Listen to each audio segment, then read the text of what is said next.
Hey, it's Pop. Saturday morning cartoons. Yes, something different this week. Yes, G.I. Joe instead of X-Men. We'll come back to X-Men at a later date, but we're going to do a few weeks of G.I. Joe.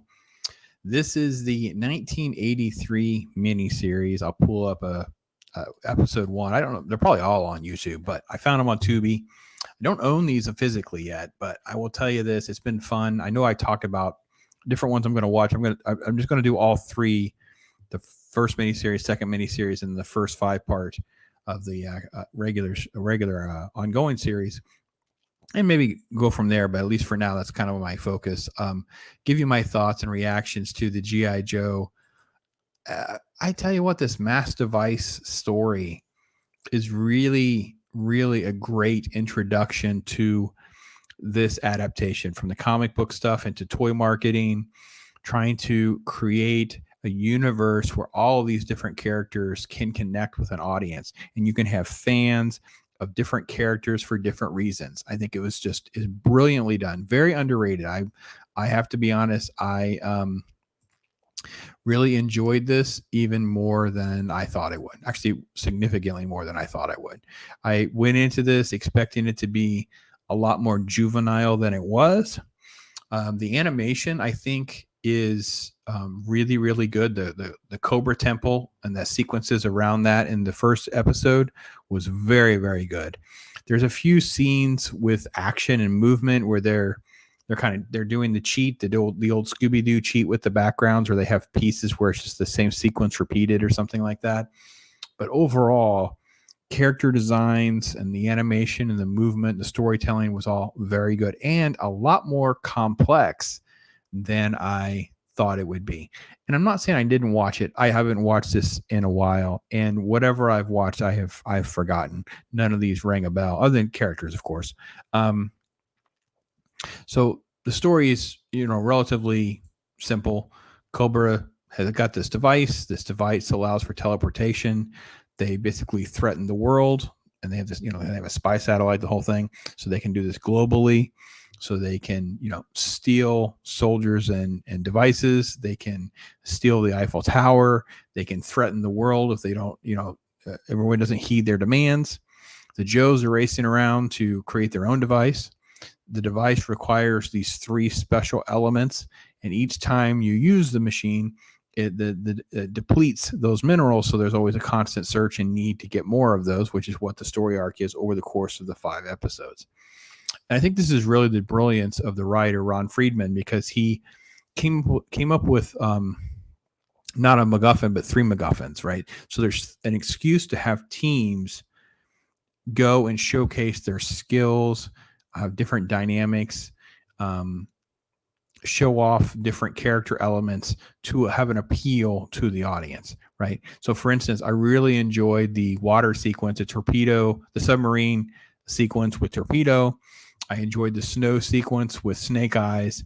I really just enjoyed all of these different character elements showing very fun, interesting, and admirable characters. I actually kind of laughed a little bit because I had forgotten that they have sort of like laser beams, the little pew, pew, pew, pew sounds, and actual, not like a military sound. I kind of forgot that. So that was probably my first sort of laugh of it all. I was trying to think of anything else I could tell you off the top of my head. I'm going to pull up that first episode so we can kind of walk through there and see if I have any other sort of like elements that sort of come to mind. And I'll say this to all you Joe fans. I get it. I know why you like the show. Please don't take any of my comments as being demeaning or anything like that. I'm just a little bit older. And really for me at this point, this is 83, so I'm a teenager. This is the end of Star Wars, right? Star Wars is wrapping up with Jedi. And of course, the Jedi merch and stuff lasts for several years through my high school years. So I didn't really immerse myself into another IP. I had respect and admiration for the 3 3/4 inch and the articulation, the details, and the characters. Obviously, the ships are cool. Same thing I felt was with Transformers, except those metal G1 Transformers were very expensive. So we didn't have, I think I may have had 1 or 2 of them. My brother had 1 or 2, so it's like one of those things where we just didn't have as many of those. So, of course, the song and the music is just iconic. Can't say enough about all that. Just love it. You know, the Gojo stuff. And it's there are, and I will say this, look, I'm not gonna bag on this show in its infancy, right? Because they didn't have all of the edges sort of roughed out when they put this together. So there's tons of continuity errors where, you know, I think it's this scarf area or chest area here with Cobra Commander changes several times, editing issues with continuity issues with people having gloves or pieces of their uniform on or off, those kinds of, I don't care, whatever. I didn't get myself caught up into all those little minutia. The other big takeaway I could say I definitely had was Destro has some of the best lines imagined. I couldn't believe how good Destro's dialogue, the jabs where he's calling Cobra Commander a reptilian popinjay, or talking about being an egotistical peacock. And then, of course, I think the last one was psychotic, sibilant serpent of adult. I'm like, oh my gosh, who is writing Cobra Commander and I mean Destro's lines? This is incredible. It was fantastic. That's my favorite part. Just loved all of the different sequences to set up the show, having fun and action. Wasted no time with pacing. I mean, they just jump right into action. Talk about just catching a kid, making you like things. I like the fact that they flew away and there's just like smoke. So instead of having like planes in the air die or you kill characters off, they would just have planes that are flying or they're damaged. They're not actually shot down. So you don't like see death and dismay per se. I think all of this was great. Just really loved all the setup and some of the elements. So only really going to focus here a little bit on. Oh, and I will say this. It made me laugh with this lady because she's like a Washington bureaucrat talking about the budget. And I was like, what is happening in this episode? And of course, it turns out that's the Baroness in disguise. It made me laugh. So anyway, I really enjoyed all of this. I thought it was an interesting dynamic to sort of like take Duke out of action and have him become a prisoner at you know, for a couple episodes and things like that. The Cobra slave pen and you know, trial by combat stuff was interesting. Something I would not have remembered at all. But I really had a good time with it. I just, you know, I mean, so I'm not trying to grade this over a harsh. I didn't care for, so I really love the snow sequences. I enjoy a lot of the elements with the water thing. I just thought it was weird that they had these giant, the giant worms of death, right? Whatever they're called. There's just these giant worms. That was weird. Like, what kind of, am I on Earth? Is it like it was a weird universal thing. I didn't quite get that, right? And I understand. I'm talking about a show that's centered around a teleportation device, and I'm squabbling over the existence of these worms. But that's how my brain works, folks. You have to deal with me. Sorry about that. So I enjoyed just a lot. There's a great, so again, that slave hand-to-hand combat thing. Sorry to make myself big again, did I?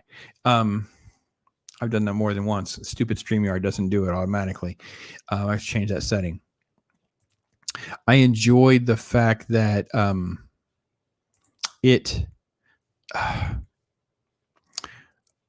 they're doing like a joystick control, and then he says Destro's, you know, he has Duke going up against a much bigger foe. He says, "How are you going to win?" So I'm just going to let him do it on his own. I'm like, that is really, really smart storytelling. Anyway, I thought it was really good. So anyway, some fun stuff. Trying to think of some other stuff I could tell you that was kind of my take home of it. It didn't necessarily, I think for nostalgia's sake, I can see why people are into this, but I don't know that I could see it having sort of like, you know, you've never watched it, you're going to watch it, and now you're going to become a giant G.I. Joe fan per se. But at the same time, it did surpass my expectation as far as being like a mature story, a very well written story that was engaging and interesting along the way. So that's my general take on it. A very, very solid. I'm going to put it in the same category with Transformers as sort of like better than I expected, but probably not quite as good as Transformers with the animation, but I'm going to get into more Transformers to kind of gauge that a little bit better. Superior to He-Man, I think it's definitely more juvenile and frivolous at times, as far as the enjoyment factor and that kind of thing. But definitely a fun thing. And I definitely can see why you would have some characters that you get attached to because they do such a good job of setting them up and discussing like powers and skill sets and things like that. And they just made a whole lot of interesting and appealing characters to get a hold of. And I got to respect that. So that's my take on it. We'll do more G.I. Joe next week. Saturday morning cartoons will roll on. Take care, everybody. Talk to you soon. I am Pops.